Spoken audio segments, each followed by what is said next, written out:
Ce matin, pour se faire plaisir à Rennes, il suffisait de rentrer dans la halle Marteneau et de laisser la douce odeur de cuisine envahir ses narines. Au menu de ce dimanche, le fameux chapon de Janzé. Et pour être sûr de bien maîtriser le sujet, commençons par le début. Un chapon, qu'est-ce que c'est?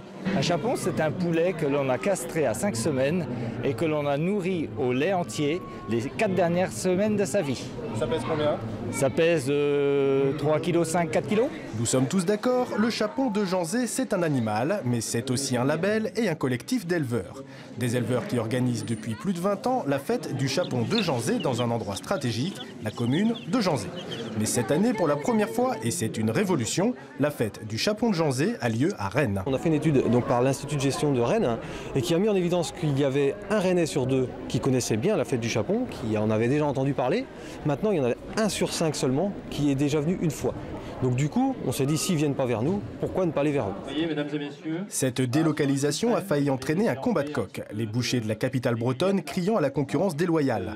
Pour éviter de se faire voler dans les plumes, les éleveurs ont donc promis de ne vendre aucune volaille sur place et de proposer en échange aux Rennais des expériences culinaires. L'idéal, c'est de le pocher quelques minutes avant de le mettre à rôtir. Pour avoir vraiment une viande moelleuse à cœur et croustillante à l'extérieur. Vraiment très très fin et très...